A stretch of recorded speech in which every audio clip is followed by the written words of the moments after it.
ਸਤਿ ਸ਼੍ਰੀ ਅਕਾਲ, ਤੁਸੀਂ ਵੇਖ ਰਹੇ ਨਿਊਜ਼ 18 ਪੰਜਾਬ ਹਰਿਆਣਾ ਹਿਮਾਚਲ। ਮੈਂ ਹਾਂ ਨਵਜੋਤ ਕੌਰ ਤੇ ਇਸ ਵੇਲੇ ਬੁਲੇਟਿਨ ਦੀ ਵੱਡੀ ਖਬਰ ਵਿੱਚ ਸਭ ਤੋਂ ਪਹਿਲਾਂ ਗੁਰਦੁਆਰਾ ਰਾਮਸਰ ਸਾਹਿਬ ਦੀ ਗੱਲ, ਜਿੱਥੇ ਕਿ ਗੁਰੂ ਗ੍ਰੰਥ ਸਾਹਿਬ ਦੇ ਸਰੂਪ ਗਾਇਬ ਹੋਣ ਦਾ ਮਾਮਲਾ ਤੂਲ ਫੜਦਾ ਜਾ ਰਿਹਾ ਹੈ।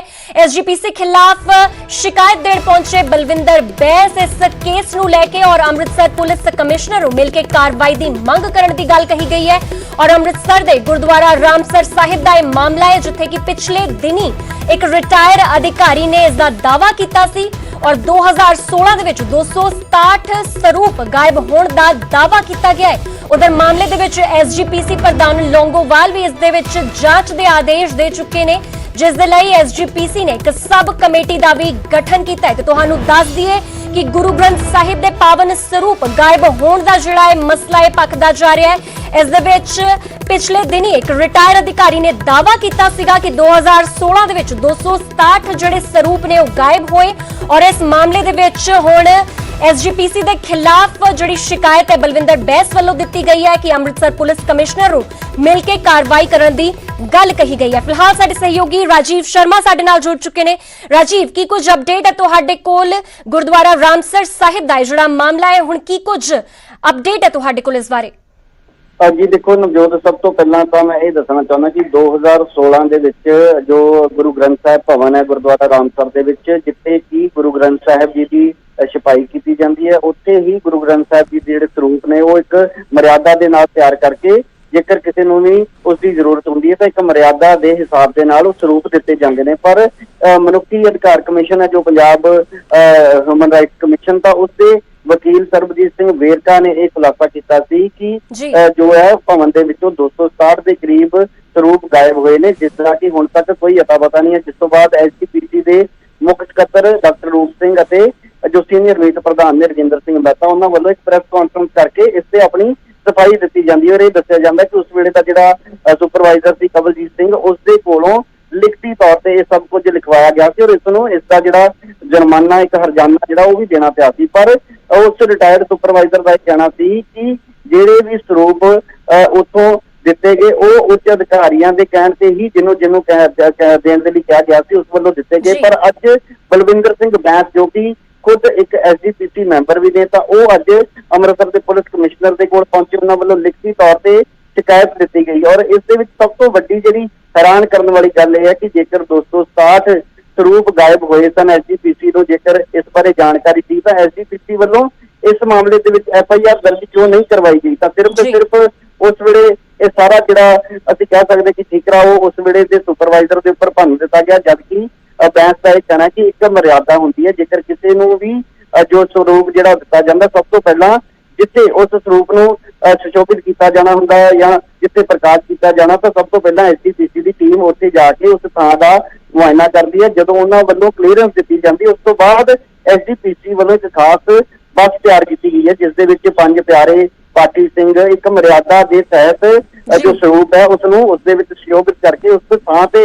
ले जाया जाता और उसकी बकायदा एंट्री जिहड़ी है वो एसजीपीसी के ਜਿਹੜੇ रजिस्टर ने उस दर्ज की जाती है कि किन्ने बजे बस जी है वो रवाना हुई सी, किन्ने किलोमीटर वो बस चली। तो यह सारा रिकॉर्ड जो उन्होंने कहना कि एसजीपीसी के कोल नहीं है। तो बहुत बड़े सवाल उन्होंने खड़े किए। इस नाल ही एसजीपीसी से एक सब तो बड़ा सवाल खड़ा करदे उन्होंने ये गल कही है कि एसजीपीसी वालों जी सब कमेटी तो बना दी गई है, क्योंकि मामला 2016 का और एसजीपीसी 14 जो स्वरूप ने उन्होंने अगन भेट होने की जरूर गल मानती आई। उन्होंने कहना कि शॉर्ट सर्किट के नाल उस वेले, क्योंकि उस वेले जो प्रधान सी अवतार सिंह मक्कड़ वो इस वेले इस दुनिया के विच नहीं हैं, तो उन्होंने हुंदियां ये सारा मामला जिहड़ा सामने आया सी। पर हुण जिहड़े 267 स्वरूपों की गल कही जा रही है, इस मामले के विच अज मामला पुलिस के कोल भी पहुंचा और बलविंदर बैस का कहना सी कि पुलिस कमिश्नर वालों ये गल कही गई है कि जिहड़ी एसजीपीसी वालों सब कमेटी बनाई गई है, जदों तक उसकी रिपोर्ट नहीं आती उस तो बाद जिहड़ी कार्रवाई उन्हां वल्लों विधी जाएगी। तो बैंस की इको एक मंग है कि जिहड़े भी अधिकारी या कर्मचारी इस पूरे मामले के लिए जिम्मेवार ने या जिहड़े भी दोषी करार किए जाते हैं तो उन्हां दे खिलाफ सख्त कार्रवाई होनी चाहिए है। तो एक जिहड़ी और इहदे विच अहम गल दस्सण वाली है कि बलविंदर बैस ने बरगाड़ी जिहड़ा कांड होया सी बेअदबी कांड, उसका भी हवाला दिता कि जिहड़े स्वरूप इथों गायब होए ने, जेकर एसजीपीसी नूं इसकी जानकारी ही नहीं है कि वो स्वरूप कित्थे ने, तो कल नूं कोई भी इन्हां जिहड़े स्वरूपां दी बेअदबी कर सकदा है या कोई ਦੁਰਵਰਤੋਂ ਕਰ ਸਕਦਾ, ਜੋ ਕਿ ਇੱਕ ਚਿੰਤਾ ਦਾ ਵਿਸ਼ਾ ਹੈ। ਇਸ ਕਰਕੇ ਪੂਰੇ ਮਾਮਲੇ ਦੇ ਉੱਪਰ ਜਿਹੜਾ ਪਰਦਾ ਜਲਦ ਤੋਂ ਜਲਦ ਹਟਾਉਣ ਦੀ ਲੋੜ ਹੈ। ਜੀ ਰਾਜੀਵ, ਤੇ ਹੁਣ ਪ੍ਰਸ਼ਾਸਨ ਦੇ ਦਹਲੀਜ਼ ਤੱਕ ਜ਼ਰੂਰ ਇਹ ਗੱਲ ਜਿਹੜੀ ਪਹੁੰਚ ਚੁੱਕੀ ਹੈ, ਸ਼ਿਕਾਇਤ ਪਹੁੰਚ ਚੁੱਕੀ, ਤੇ ਹੁਣ ਕੀ ਕੁਝ ਐਕਸ਼ਨ ਜਿਹੜਾ ਹੈ ਉਹ ਲਿਆ ਜਾ ਸਕਦਾ ਹੈ ਪ੍ਰਸ਼ਾਸਨ ਵੱਲੋਂ? ਜੀ ਪ੍ਰਸ਼ਾਸਨ ਦੇ ਕੋਲ ਤਾਂ ਸ਼ਿਕਾਇਤ ਪਹੁੰਚੀ ਹੈ, ਜਿਸ ਤਰ੍ਹਾਂ ਮੈਂ ਪਹਿਲਾਂ ਵੀ ਦੱਸਿਆ ਕਿ ਪੰਜਾਬ ਜੋ ਹਿਊਮਨ ਰਾਈਟ ਕਮਿਸ਼ਨ ਹੈ ਉਸਦੇ ਕੋਲ ਵੀ ਇਹ ਸ਼ਿਕਾਇਤ ਪਹੁੰਚੀ ਹੈ। ਤਾਂ ਸਭ ਤੋਂ ਪਹਿਲੀ ਹੁਣ ਜਿਹੜੀ ਸੂਈ ਹੈ ਉਹ ਇਸ ਜਾਂਚ ਦੇ ਉੱਪਰ ਟਿਕੀ ਹੋਈ ਹੈ ਕਿ ਜਿਹੜੀ ਸਬ ਕਮੇਟੀ ਐਸਜੀਪੀਸੀ ਵੱਲੋਂ ਬਣਾਈ ਗਈ, ਹਾਲਾਂਕਿ ਬੈਂਸ ਦਾ ਵੀ ਇਹ ਕਹਿਣਾ ਸੀ ਕਿ ਉਹਨਾਂ ਨੂੰ ਉਸ ਕਮੇਟੀ ਤੇ ਬਹੁਤਾ ਵਿਸ਼ਵਾਸ ਨਹੀਂ ਹੈ, ਪਰ ਜਦੋਂ ਤੱਕ ਉਹ ਜਾਂਚ ਕਮੇਟੀ ਜਿਹੜੀ ਆਪਣੀ ਜਾਂਚ ਰਿਪੋਰਟ ਅਕਾਲ ਤਖਤ ਸਾਹਿਬ ਦੇ ਜਥੇਦਾਰ ਨੇ ਵੀ ਕੁਝ ਦਿਨ ਪਹਿਲਾਂ ਇਹ ਗੱਲ ਕਹੀ ਸੀ ਕਿ ਇਸ ਦੀ ਜਾਂਚ ਜਲਦ ਤੋਂ ਜਲਦੀ ਕਰਕੇ ਇਸ ਦੀ ਰਿਪੋਰਟ ਅਕਾਲ ਤਖਤ ਸਾਹਿਬ ਵਿੱਚ ਸੌਂਪੀ ਜਾਵੇ, ਤਾਂ ਜਦੋਂ ਤੱਕ ਉਸ ਜਾਂਚ ਬਾਰੇ ਕੋਈ ਸਪਸ਼ਟ ਨਹੀਂ ਕੀਤਾ ਜਾਂਦਾ ਕੁਝ ਵੀ, ਉਸ ਤੋਂ ਬਾਅਦ ਪੁਲਿਸ ਦਾ ਕਹਿਣਾ ਹੈ ਕਿ ਸਭ ਤੋਂ ਪਹਿਲਾਂ ਉਸ ਜਾਂਚ ਰਿਪੋਰਟ ਦੀ ਇੰਤਜ਼ਾਰ ਕੀਤਾ ਜਾਏਗਾ, ਉਸ ਤੋਂ ਬਾਅਦ ਜੋ ਵੀ ਕਾਰਵਾਈ ਪੁਲਿਸ ਵੱਲੋਂ ਕੀਤੀ ਜਾਣੀ ਹੈ ਉਹ ਉਸ ਤੋਂ ਬਾਅਦ ਸ਼ੁਰੂ ਕੀਤੀ ਜਾਏਗੀ। ਤਾਂ ਫਿਲਹਾਲ ਸਭ ਨੂੰ ਹੁਣ ਇੰਤਜ਼ਾਰ ਹੈ ਕਿ ਉਹ ਸਬ ਕਮੇਟੀ ਕਦੋਂ ਆਪਣੀ ਰਿਪੋਰਟ ਦਿੰਦੀ ਹੈ ਔਰ ਕੀ ਉਸ ਰਿਪੋਰਟ ਦੇ ਵਿੱਚ ਕਿਸੇ ਐਸਜੀਪੀਸੀ ਦੇ ਅਧਿਕਾਰੀ ਜਾਂ ਕਰਮਚਾਰੀ ਨੂੰ ਜ਼ਿੰਮੇਵਾਰ ਠਹਿਰਾਇਆ ਜਾਂਦਾ, ਜੇਕਰ ਠਹਿਰਾਇਆ ਜਾਂਦਾ ਤਾਂ ਉਹਨਾਂ ਦੇ ਖਿਲਾਫ ਇਸ ਤਰੀਕੇ ਦੀ ਕਾਰਵਾਈ ਜਿਹੜੀ ਹੈ ਉਹ ਅਮਲ ਦੇ ਵਿੱਚ ਲਿਆਂਦੀ ਜਾਂਦੀ ਹੈ। ਜੀ ਬਿਲਕੁਲ ਰਾਜੀਵ, ਧੰਨਵਾਦ ਤੁਹਾਡਾ ਇਸ ਖਬਰ ਤੇ ਪੂਰੀ ਜਾਣਕਾਰੀ ਦੇਣ ਵਾਸਤੇ। ਤੇ ਕਈ ਸਵਾਲ ਐਸਜੀਪੀਸੀ ਤੇ ਵੀ ਨੇ, ਐਸਜੀਪੀਸੀ ਵੀ ਕਈ ਸਵਾਲਾਂ ਦੇ ਘੇਰੇ ਦੇ ਵਿੱਚ ਨੇ, ਔਰ ਤੁਹਾਨੂੰ ਦੱਸ ਦੇ ਕਿ ਮਾਮਲਾ 2016 ਦਾ ਹੈ ਔਰ 267 ਪਾਵਨ ਸਰੂਪਾਂ ਦੀ ਗੱਲ ਹੋ ਰਹੀ ਹੈ ਔਰ ਐਸਜੀਪੀਸੀ ਜ਼ਰੂਰ ਸਵਾਲਾਂ ਦੇ ਘੇਰੇ ਦੇ ਵਿੱਚ ਹੈ। ਹਾਲਾਂਕਿ ਐਸਜੀਪੀਸੀ ਵੱਲੋਂ ਖੁਦ ਵੀ ਇੱਕ ਸਬ ਕਮੇਟੀ ਦਾ ਗਠਨ ਜ਼ਰੂਰ ਕੀਤਾ ਗਿਆ ਹੈ ਔਰ ਫਿਲਹਾਲ ਜਿਹੜਾ ਪ੍ਰਸ਼ਾਸਨ ਹੈ ਉਹ ਵੀ ਇਸ ਦੀ ਉਮੀਦ ਦੇ ਵਿੱਚ ਹੈ ਕਿ ਜੋ ਰਿਪੋਰਟ ਸਬ ਕਮੇਟੀ ਵੱਲੋਂ ਆਏਗੀ ਉਸ ਤੋਂ ਬਾਅਦ ਹੀ ਅਗਲਾ ਜਿਹੜਾ ਹੈ ਐਕਸ਼ਨ ਜਿਹੜਾ ਹੈ ਉਹ ਲਿਆ ਜਾਵੇਗਾ।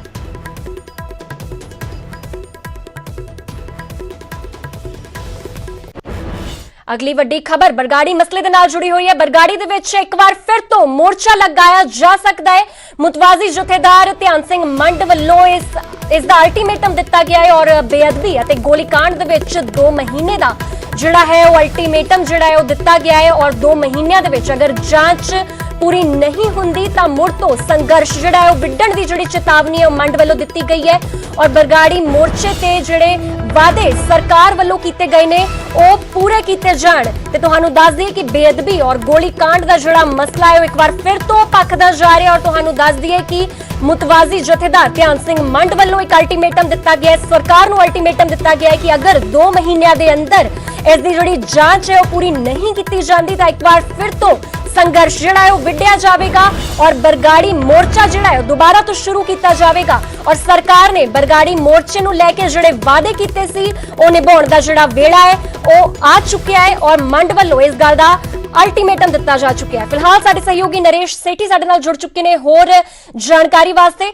ਨਰੇਸ਼, ਕੀ ਕੁਝ ਅਪਡੇਟ ਹੈ ਤੁਹਾਡੇ ਕੋਲ? ਹੁਣ ਧਿਆਨ ਸਿੰਘ ਮੰਡ ਵੱਲੋਂ ਇੱਕ ਵਾਰ ਫਿਰ ਤੋਂ ਸਰਕਾਰ ਨੂੰ ਅਲਟੀਮੇਟਮ ਦੇ ਦਿੱਤਾ ਗਿਆ ਹੈ। ਬਿਲਕੁਲ ਨਵਜੋਤ, ਧਿਆਨ ਸਿੰਘ ਮੰਡ ਜਿਨ੍ਹਾਂ ਦੀ ਅਗਵਾਈ ਵਿੱਚ ਬਰਗਾੜੀ ਵਿਖੇ ਇੱਕ ਮੋਰਚਾ ਲਗਾਇਆ ਗਿਆ ਸੀ ਔਰ 3 ਮੁੱਖ ਮੰਗਾਂ ਜਿਹੜੀਆਂ ਉਹਨਾਂ ਦੀਆਂ ਸਨ, ਜਿਸ ਵਿੱਚ ਬੇਅਦਬੀ ਮਾਮਲਿਆਂ ਦਾ ਹੱਲ ਕਰਨਾ, ਉਹਨਾਂ ਦੇ ਦੋਸ਼ੀਆਂ ਨੂੰ ਫੜਨਾ, ਇਸ ਤੋਂ ਇਲਾਵਾ ਕੋਟ ਔਰ ਬਾਈਬਲ ਕੋਟ ਦੋਨਾਂ ਮਾਮਲਿਆਂ ਵਿੱਚ ਜਿਹੜਾ ਗੋਲੀकांड ਹੋਇਆ ਸੀ ਉਸ ਦੇ ਦੋਸ਼ੀਆਂ ਨੂੰ ਫੜਨਾ ਔਰ ਇੱਕ ਸਿੱਖ ਜਿਹੜੇ ਬੰਦੀ ਨੇ ਜਿਹੜੇ ਆਪਣੀ ਸਜ਼ਾਵਾਂ ਭੁਗਤ ਚੁੱਕੇ ਸਿੱਖ ਨੇ ਉਹਨਾਂ ਦੀ ਰਿਹਾਈ ਨੂੰ ਲੈ ਕੇ ਜਿਹੜਾ ਮੋਰਚਾ ਲਗਾਇਆ ਗਿਆ ਸੀ ਔਰ ਕਰੀਬ 6 ਮਹੀਨੇ ਜਿਹੜਾ ਮੋਰਚਾ ਲੱਗਿਆ ਸੀ ਔਰ ਕਾਂਗਰਸ ਸਰਕਾਰ ਵੱਲੋਂ ਉਹਨਾਂ ਨੂੰ ਵਿਸ਼ਵਾਸਨ ਦਿਵਾਇਆ ਗਿਆ ਸੀ ਕਿ ਉਹਨਾਂ ਦੀਆਂ ਸਾਰੀਆਂ ਮੰਗਾਂ ਜਿਹੜੀਆਂ ਨੇ ਸਰਕਾਰ ਉਹਨਾਂ ਦੀ ਮੰਗਾਂ ਪੂਰੀਆਂ ਕਰੇਗੀ ਔਰ ਸਾਰੇ ਮਸਲਿਆਂ ਦਾ ਹੱਲ ਜਿਹੜਾ ਕੀਤਾ ਜਾਵੇਗਾ। ਪਰ 1.5 ਸਾਲ ਬੀਤਣ ਦੇ ਬਾਵਜੂਦ ਵੀ ਜਿਹੜਾ ਉਹਨਾਂ ਦੀਆਂ ਮੰਗਾਂ ਦਾ ਹਜੇ ਤੱਕ ਕੋਈ ਹੱਲ ਉਹਨਾਂ ਨੂੰ ਨਿਕਲਦਾ ਨਜ਼ਰ ਨਹੀਂ ਆਇਆ, ਕਿਉਂਕਿ ਜਿਹੜੀ ਜਾਂਚ ਕਮੇਟੀ ਹੈ ਜਾਂ ਜਿਹੜੀਆਂ SIT ਬਣਾਈਆਂ ਗਈਆਂ ਨੇ ਜ਼ਰੂਰ ਉਹਨਾਂ ਤੇ ਖੁਸ਼ੀ ਪ੍ਰਗਟਾਈ ਕਿ ਉਹ ਆਪਦਾ ਵਧੀਆ ਕੰਮ ਕਰ ਰਹੀਆਂ ਨੇ, ਪਰ ਦੂਜੇ ਪਾਸੇ ਸਰਕਾਰ ਤੇ ਦੋਸ਼ ਲਗਾਇਆ ਕਿ ਬਹੁਤ ਧੀਮੇ ਗਤੀ ਨਾਲ ਜਿਹੜਾ ਕੰਮ ਕਰ ਰਹੀਆਂ ਨੇ। ਇਸ ਕਰਕੇ ਉਹਨਾਂ ਨੇ ਹੁਣ ਅਲਟੀਮੇਟਮ ਦਿੱਤਾ ਸਰਕਾਰ ਨੂੰ, ਅਗਰ 2 ਮਹੀਨਿਆਂ ਦੇ ਵਿੱਚ ਪੂਰੇ 2 ਮਹੀਨੇ ਦਾ ਉਹਨਾਂ ਨੂੰ ਟਾਈਮ ਦਿੱਤਾ ਸਰਕਾਰ ਨੂੰ ਕਿ 2 ਮਹੀਨਿਆਂ ਦੇ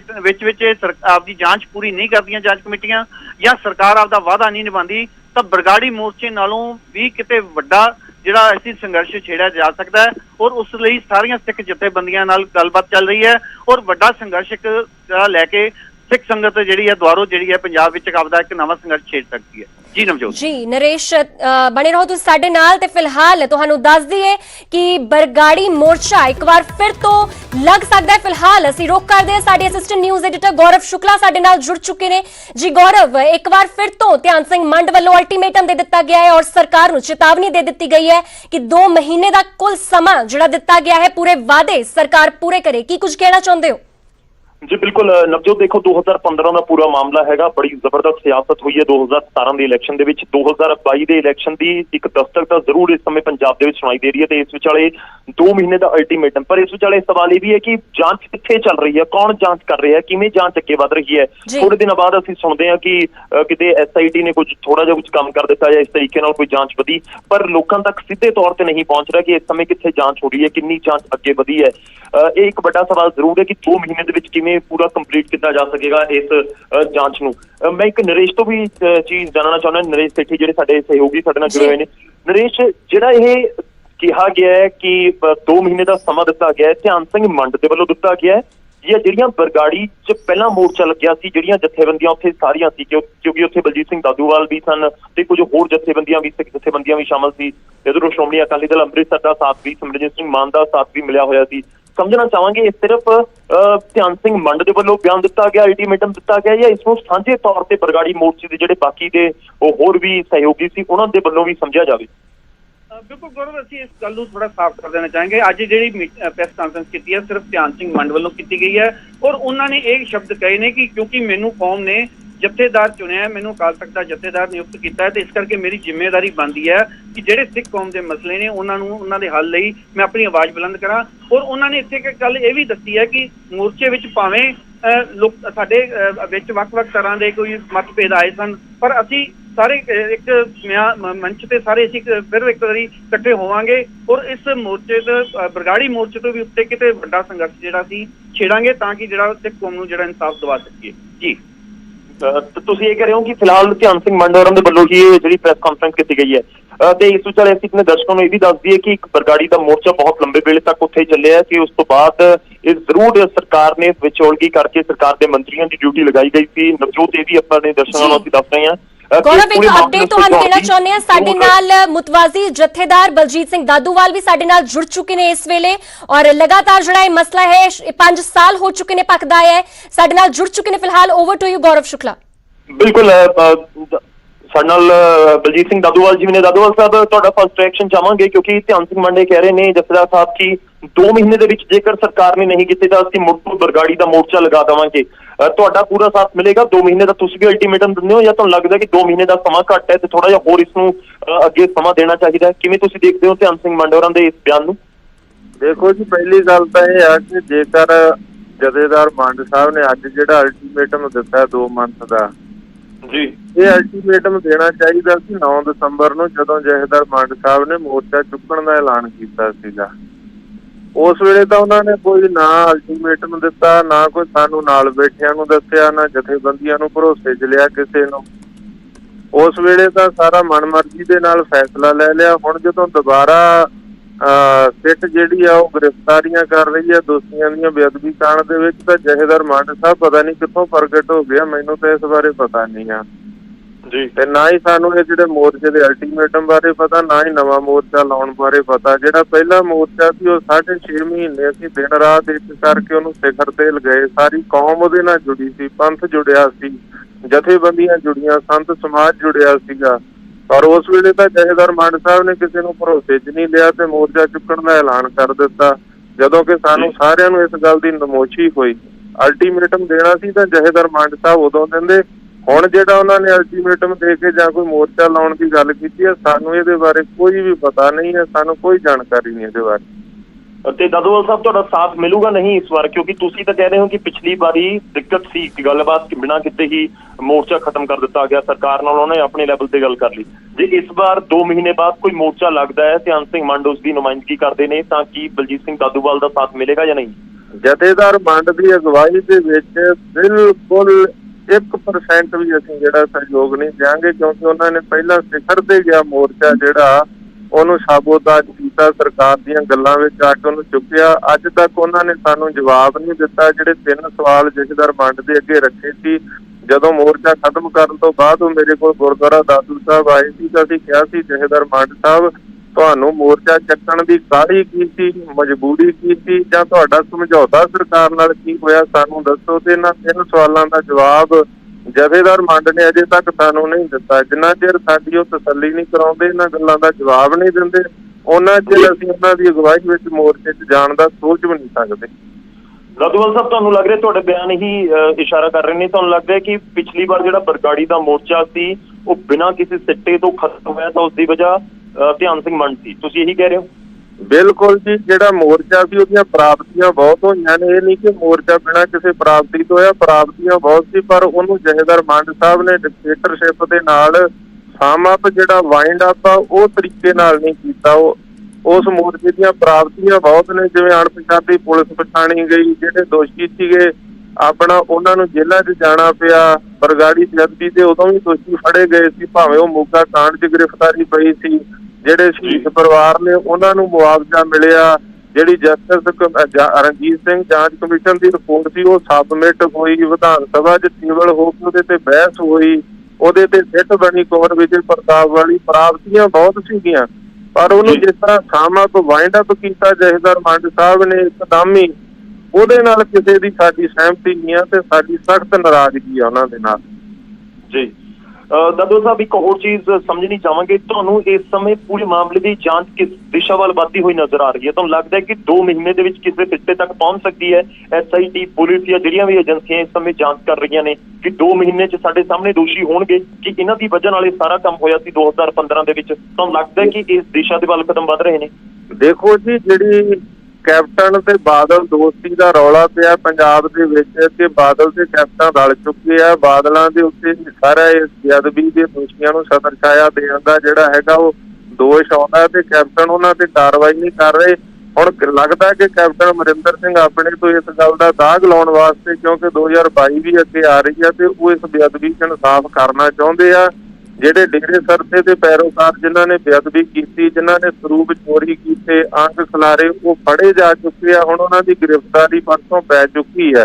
ਪਹਿਲਾਂ ਵੀ ਇਹ ਸਾਰਾ ਕੁਝ ਜਿਹੜੇ ਸੀ ਇਹ ਮੰਨ ਚੁੱਕੇ ਸੀਗੇ।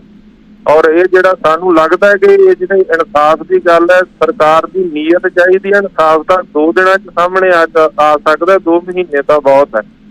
ਜੀ ਦਾਦੂ ਸਾਹਿਬ, ਇੱਕ ਆਖਰੀ ਸਵਾਲ ਤੁਹਾਡੇ ਤੋਂ, ਕਿਉਂਕਿ ਤੁਸੀਂ ਕਹਿ ਰਹੇ ਹੋ ਕਿ ਜੇਕਰ ਮੰਡ ਕੋਈ ਮੋਰਚਾ ਲਗਾਉਂਦੇ ਨੇ ਉਹਨਾਂ ਦੀ ਅਗਵਾਈ ਸਾਨੂੰ ਮਨਜ਼ੂਰ ਨਹੀਂ, ਤੁਸੀਂ ਆਪਣੇ ਲੈਵਲ ਤੇ ਹੁਣ ਅੱਗੇ ਦੀ ਰੂਪਰੇਖਾ ਇਸ ਪੂਰੇ ਮਾਮਲੇ ਦੇ ਵਿੱਚ ਸੰਘਰਸ਼ ਦੀ ਕੋਈ ਵਿੱਢਣ ਜਾ ਰਹੇ ਹੋ, ਕੋਈ ਪਲੈਨਿੰਗ ਇਸ ਸਮੇਂ ਕਰ ਰਹੇ ਹੋ? ਕਿਉਂਕਿ ਅਜੇ ਤੱਕ ਇਨਸਾਫ ਤਾਂ ਨਹੀਂ ਮਿਲਿਆ, ਸਰਕਾਰ ਬਦਲੇ ਨੂੰ ਵੀ 3.5 ਸਾਲ ਹੋ ਚੁੱਕੇ।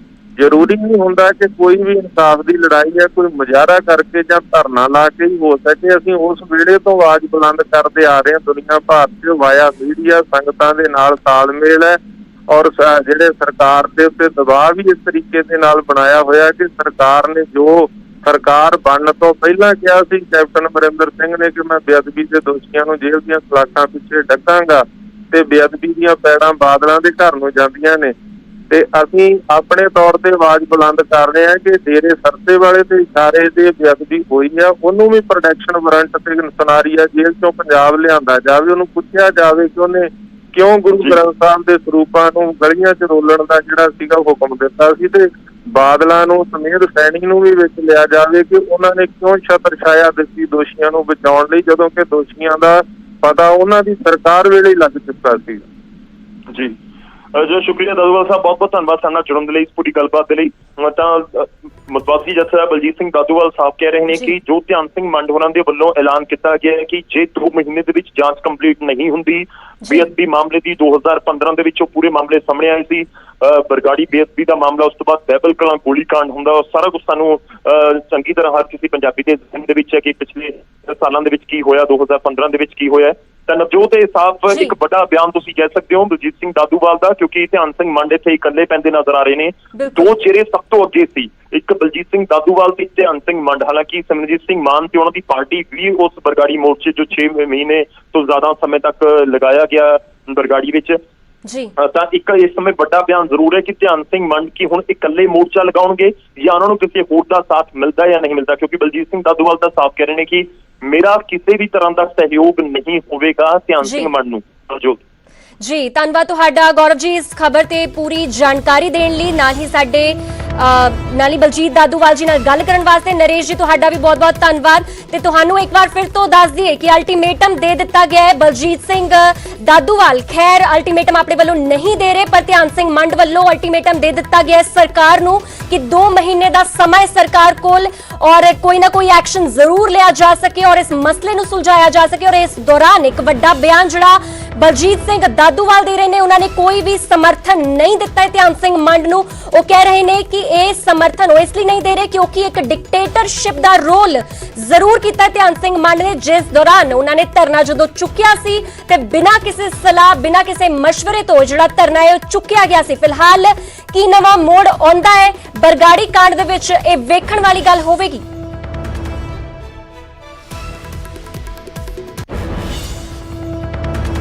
ਹੁਣ ਕੁਝ ਹੋਰ ਖਬਰਾਂ ਦਾ ਰੁਖ ਕਰ ਲੈਂਦੇ ਆ। ਬਠਿੰਡਾ ਦੇ ਵਿੱਚ ਜਲਦ ਕੋਰੋਨਾ ਦੀ ਟੈਸਟਿੰਗ ਸ਼ੁਰੂ ਹੋਣ ਜਾ ਰਹੀ ਹੈ। ਬਠਿੰਡਾ ਏਮਜ਼ ਦੇ ਵਿੱਚ ਸ਼ੁਰੂ ਹੋਵੇਗੀ ਕੋਰੋਨਾ ਦੀ ਜਾਂਚ ਔਰ ਏਮਜ਼ ਡਾਇਰੈਕਟਰ ਦਿਨੇਸ਼ ਕੁਮਾਰ ਨੇ ਇਸ ਦੀ ਜਾਣਕਾਰੀ ਦਿੱਤੀ ਹੈ ਪ੍ਰੈਸ ਕਾਨਫਰੰਸ ਕਰਕੇ। ਏਮਜ਼ ਨੂੰ ਮਿਲੇਗੀ RT-PCR ਮਸ਼ੀਨ ਜਿਸ ਰਾਹੀਂ ਕੋਰੋਨਾ ਦੀ ਟੈਸਟਿੰਗ ਕੀਤੀ ਜਾਂਦੀ ਹੈ ਔਰ ਤੁਹਾਨੂੰ ਇਹ ਵੀ ਦੱਸ ਦਈਏ ਕਿ ਉਹਨਾਂ ਵੱਲੋਂ ਇੱਕ ਗੱਲ ਕਹੀ ਗਈ ਹੈ ਕਿ ਕੋਰੋਨਾ ਦਾ ਤੇਜ਼ੀ ਦੇ ਨਾਲ ਵਧਣਾ ਇੱਕ ਚਿੰਤਾ ਦਾ ਵਿਸ਼ਾ ਜ਼ਰੂਰ ਹੈ ਤੇ ਲਗਾਤਾਰ ਕੋਰੋਨਾ ਜਿਹੜਾ ਹੈ ਉਹ ਆਪਣੇ ਪੈਰ ਪਸਾਰ ਰਿਹਾ ਹੈ ਪੰਜਾਬ ਦੇ ਵਿੱਚ ਔਰ ਇਸ ਦੇ ਲਈ ਜ਼ਿਆਦਾ ਤੋਂ ਜ਼ਿਆਦਾ ਟੈਸਟਿੰਗ ਹੋਣੀ ਬੇहद ਜ਼ਰੂਰੀ ਹੈ ਔਰ ਅਜਿਹੇ ਹੀ ਮੁਕਾਮ ਹਾਸਲ ਕਰਨ ਵਾਸਤੇ ਏਮਜ਼ ਵੱਲੋਂ ਹੁਣ ਇੱਕ ਜਿਹੜੀ ਚਿੱਠੀ ਉਹ ਕੇਂਦਰ ਸਰਕਾਰ ਨੂੰ ਲਿਖੀ ਗਈ ਹੈ ਜਿਸ ਦੇ ਵਿੱਚ RT-PCR ਮਸ਼ੀਨ ਜਿਹੜੀ ਹੈ ਉਹ ਮੰਗੀ ਗਈ ਹੈ। ਔਰ ਤੁਹਾਨੂੰ ਦੱਸ ਦਈਏ ਕਿ ਪਹਿਲਾਂ ਬਠਿੰਡਾ ਦੇ ਜਿੰਨੇ ਵੀ ਸੈਂਪਲ ਸੀ ਉਹ ਸਾਰੇ 100 ਕਿਲੋਮੀਟਰ ਲਗਭਗ ਦੂਰੀ ਤੇ ਫਰੀਦਕੋਟ ਜਾਂਦੇ ਸੀ ਔਰ ਉੱਥੇ ਜਾ ਕੇ ਸਾਰੇ ਸੈਂਪਲਾਂ ਦੀ ਟੈਸਟਿੰਗ ਹੁੰਦੀ ਸੀ। ਪਰ ਹੁਣ ਬਠਿੰਡਾ ਵਾਸੀਆਂ ਵਾਸਤੇ ਇੱਕ ਰਾਹਤ ਭਰੀ ਖਬਰ ਜ਼ਰੂਰ है कि बठिंडा दे विच हुण जिहड़ी कोरोना दी टेस्टिंग है वो जिहड़ी है संभव हो सकेगी। बात आ रही है वो कोविड टेस्टिंग की बात आ रही है। हम आज सुबह से ही इस प्रयास में लगे हुए हैं और बहुत सकारात्मक हमें संदेश मिला है भारत सरकार की तरफ से कि कोविड टेस्टिंग के लिए जो मशीनें हैं वो उपलब्ध कराई जाएंगी। हमारे पास क्वालिफाइड माइक्रोबायोलॉजिस्ट हैं और हम कोविड टेस्टिंग शुरू करेंगे। उनके लिए 10-15 बेड की व्यवस्था की जाएगी जिससे वो दूसरे अस्पतालों में अगर सीरियस होते हैं तो उनको शिफ्ट करने के लिए किया जाए। ट्रांसपोर्ट वेंटिलेटर हमें आज भारत सरकार से आश्वासन मिला है जल्द ही मिल जाएगा और बाकी की व्यवस्था जल्द से जल्द की जाएगी। लगातार कोरोना वायरस के मामले जिहड़े ने वो वधदे जा रहे हैं। पंजाब दे विच भी लगातार ये अंकड़ा जिहड़ा है वधदा जा रहा है और इसकी रोकथाम वास्ते इक्को एक तरीका है कि ज्यादा तो ज्यादा टेस्टिंग की जाए और उस तो बाद जिहड़े है ये मरीजों का इलाज हो सके। उधर अगली वड्डी खबर भी बठिंडा तो आ रही है। बठिंडा दे विच एक होर कोरोना मरीज की जिहड़ी है मौत हो चुकी है। बठिंडा जिले दे विच हुण तक 4 मौतां हो चुकियां ने और बठिंडा दे विच हुण तक कुल 134 जिहड़े केस ने वो सामने आ चुके ने। पंजाब दे विच मरण वालियां दी जिहड़ी गिनती है वो 168 हो चुकी है ते बठिंडा वासियां वास्ते कोई राहत दी खबर नहीं है क्योंकि लगातार जिहड़े केस ने वो वधदे जा रहे ने। बठिंडा समेत होर भी कई इलाके ने शहर ने जिहड़े हॉटस्पॉट बने हुए ने जिन्हां दे विच लुधियाना जलंधर भी शामिल है। तुहानूं दस दईए कि बठिंडा दे विच हुण तक कुल जिहड़े केस आ चुके ने 134 केस आ चुके ने और जिले दे विच 4 मौतां हो चुकी है जिन्हां दे विच अपडेट ये है कि एक मौत जिहड़ी है वो अज ही हो चुकी है। कोरोना वायरस इस दी वजह रहा है और पंजाब दे विच मरण वालियां दी जिहड़ी कुल गिनती है वो 168 पहुंच चुकी है।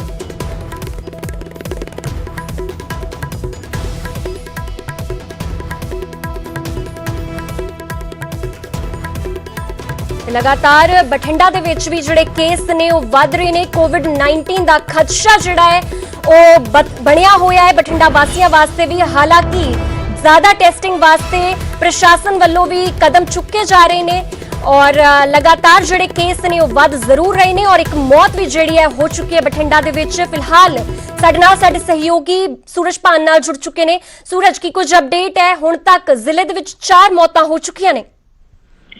बिल्कुल कोई दो राय नहीं। जे बठिंडा की गल की जाए, बठिंडा उन्होंने जोना चो आंदा सी, उन्होंने जिले दे विचों आंदा सी जिथे कोरोना सब तो पिछों आया सी। पर हुण जे गिनती की गल की जाए तो गिनती एक तो एक वध रही है। 4 मौतों की गिनती हुण तक बठिंडा की पहुंच गई है। हालांकि एम्स के डायरैक्टर के नाल साडी कुछ टाइम पहला गलबात हुई थी, उन्होंने भी चिंता जाहिर की थी। कोरोना के आंकड़े जिस तरह हर दिन वध रहे हैं किते ना किते जाके चिंता का विषय जरूर है। तो यह भी संकेत उन्होंने दिते सी कि आने वाले दिनों के विच कोरोना के आंकड़े होर वध सकते हैं। पर दूसरे पासे राहत वास्ते उन्होंने कहा कि कोरोना के जिहड़े टैसट ने फिलहाल वो फरीदकोट होंदे ने, तां करके इत्थे अंदर जिहड़े एम्स दे विच एक मशीन लाई जा रही है और जल्दी ही इत्थे कोरोना के टैसट भी फिलहाल होया करनगे। सिर्फ उसनूं बठिंडे का फायदा नहीं होना, बठिंडे के नाल लगदी जिहड़ी इलाके ने, चाहे वो आपां इधर गल कीती जावे हिमाचल माफ करना राजस्थान की और हरियाणा की, हरियाणा नूं भी इस एम्स हॉस्पिटल का काफ़ी फायदा होना। तां करके ਦਿਨੋਂ ਦਿਨ ਜਿਹੜੇ ਅੰਕੜੇ ਵੱਧ ਰਹੇ ਨੇ, ਕਿਤੇ ਨਾ ਕਿਤੇ ਜਾ ਕੇ ਫਿਲਹਾਲ ਚਿੰਤਾ ਦਾ ਵਿਸ਼ਾ ਜ਼ਰੂਰ ਨਜ਼ਰ ਆ ਰਹੇ ਨੇ।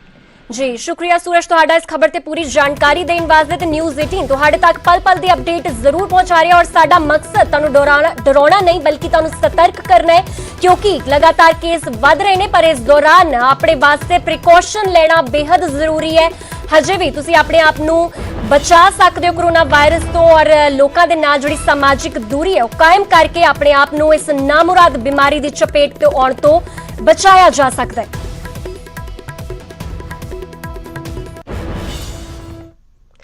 उधर मुक्तसर साहिब की गल की जाए तो मुक्तसर दे विच भी कोरोना के 6 नवे मामले जिहड़े ने सामने आ चुके हैं और हुण तक जिले दे विच टोटल जिहड़ा अंकड़ा है वो 139 तक पहुंच चुके हैं और कोरोना दे नाल एक मरीज की मौत भी हो चुकी है। तो लगातार मुक्तसर साहिब दे विच भी जिहड़े है कोरोना वायरस दे जिहड़े केस ने वो वध रहे हैं और तुहानू दस दईए कि अज दे विच ही 6 नवे जिहड़े मामले ने वो सामने आ चुके हैं और टोटल हुण तक की गल की जाए तो जिले दे विच 139 कोरोना केस जिहड़े ने वो सामने आ चुके हैं और एक मरीज की जिहड़ी है इत्थे मौत हो चुकी है। तो लगातार लोगों को सतर्क रहने की अपील की जाती है। हालांकि कामकार करने बेहद जरूरी ने, पर उस दौरान अपनी सेहत का ख्याल रखना भी उतना ही जरूरी है।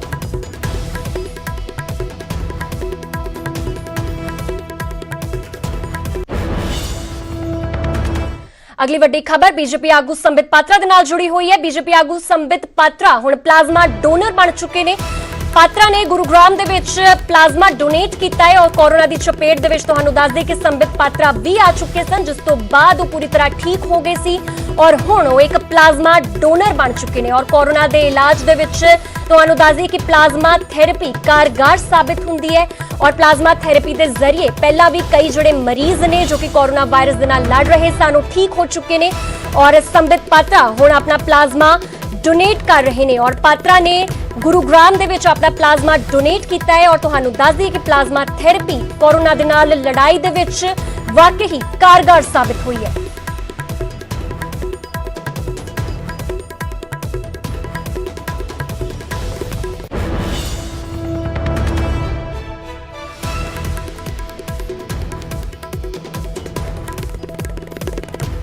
लगातार जिहड़े केस ने जरूर वध रहे हैं, पर उधर संबित पात्रा हुण प्लाज्मा डोनर बन गए हैं। फिलहाल अगे वधदे आ लॉकडाउन दौरान जिथे लोकां नूं घरां दे विच बैठे समा बिताउणा औखा हो गया सी, उत्थे ही अमृतसर दी जैस्मिन ने इस समय दा सही इस्तेमाल कीता ते किचन दे विच तैयार कीतियां स्पैशल डिशेस राहीं वो बन गई एक शेफ।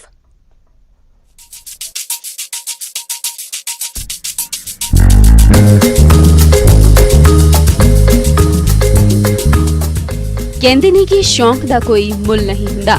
इस तरह के वखरे शौक नूं पूरा किया है अमृतसर दी जैस्मिन कौर ने, जिसने लॉकडाउन दौरान अपने शौक के नाल नाल एक नवा कारोबार खोलने की तरकीब भी तैयार कर ली। डाइटिशियन की पढ़ाई कर चुकी जैस्मीन ने लॉकडाउन दौरान नवीं डिशेस तैयार करनियां सिखियां अते हुण अपनी इन्हां टेस्टी डिशेस दे नाल नाल ओ लोकां दी सेहत दा भी ध्यान रख रही है। ਮੈਨੂੰ ਬੇਕਿੰਗ ਦਾ ਸ਼ੌਂਕ ਬਹੁਤ ਹੀ अर्ਲੀ ਟਾਈਮ ਤੋਂ ਸੀ। ਮੈਂ ਜਦੋਂ ਸਕੂਲ 'ਚ ਪੜ੍ਹਦੀ ਸੀ ਉਦੋਂ ਤੋਂ ਹੀ ਬੇਕਿੰਗ ਦਾ ਸ਼ੌਂਕ ਸੀ, ਬਟ ਮੈਂ ਆਪਣੀ ਪ੍ਰੋਫੈਸ਼ਨਲ ਡਿਗਰੀ ਨਿਊਟ੍ਰੀਸ਼ਨ ਐਂਡ ਡਾਇਟੈਟਿਕਸ 'ਚ ਕੀਤੀ ਇਸ ਥਾਟ ਦੇ ਨਾਲ ਕਿ ਬੇਕਿੰਗ ਨੂੰ ਇੱਕ ਹੈਲਦੀ ਟਵਿਸਟ ਕਿੱਦਾਂ ਦਿੱਤਾ ਜਾਵੇ। ਮੈਂ 3 ਸਾਲ ਦੀ ਗ੍ਰੈਜੂਏਸ਼ਨ ਕੀਤੀ ਹੈ ਨਿਊਟ੍ਰੀਸ਼ਨ ਐਂਡ ਡਾਇਟੈਟਿਕਸ 'ਚ ਤੇ ਮੈਂ ਹੁਣ ਲੌਕਡਾਊਨ ਦੇ ਡਿਊਰਿੰਗ ਬਹੁਤ ਸਾਰੇ ਐਕਸਪੈਰੀਮੈਂਟਸ ਕੀਤੇ ਆ ਜਿਹਦੇ ਨਾਲ ਕਿ ਬਹੁਤ ਸਾਰੇ ਪੇਸ਼ੈਂਟਸ, ਜੇ ਕੋਈ ਡਾਇਬੀਟਿਕ ਪੇਸ਼ੈਂਟ ਹੈ ਉਹ ਕਿੱਦਾਂ ਬੇਕਰੀ ਦਾ ਪ੍ਰੋਡਕਟਸ ਖਾ ਸਕਦੇ ਆ, ਜੇ ਕੋਈ ਸੀਲੀਆਕ ਡਿਜ਼ੀਜ਼ ਦਾ ਪੇਸ਼ੈਂਟ ਹੈ ਉਹਨਾਂ ਲਈ ਗਲੂਟਨ ਫ੍ਰੀ ਪ੍ਰੋਡਕਟਸ ਕਿੱਦਾਂ ਬਣਾਉਣੇ ਆ ਤੇ ਹੋਰ ਵੀ ਬਹੁਤ ਚੀਜ਼ਾਂ ਨੂੰ ਲੈ ਕੇ ਮੈਂ ਆਪਣੀ ਹੋਮ ਬੇਕਰੀ ਸ਼ੁਰੂ ਕੀਤੀ ਹੈ ਵਿਦ ਦ ਥਾਟ ਕਿ ਹਰ ਤਰ੍ਹਾਂ ਦਾ ਲੋਕ ਹਰ ਤਰ੍ਹਾਂ ਦੀ ਚੀਜ਼ ਖਾ ਸਕੇ ਡਿਸਪਾਈਟ ਆਫ ਕਿ ਉਹਨਾਂ ਨੂੰ ਕੋਈ ਹੈਲਥ ਰਿਲੇਟਡ ਪ੍ਰੋਬਲਮ ਹੈ ਜਾਂ ਕੁਝ ਵੀ ਹੈ। जैस्मिन हुण तक कई मुल्कां दीयां डिशेस बनाउण च सफल रही है अते हुण उस दा सुपना खुद दी बेकरी खोल के शेफ बनण दा है तां जो लोकां नूं स्वाद भरपूर अते पौष्टिक खाना परोस सके अते अपने शौक नूं जिंदा रख सके। अमृतसर तो राजीव शर्मा, न्यूज़ 18।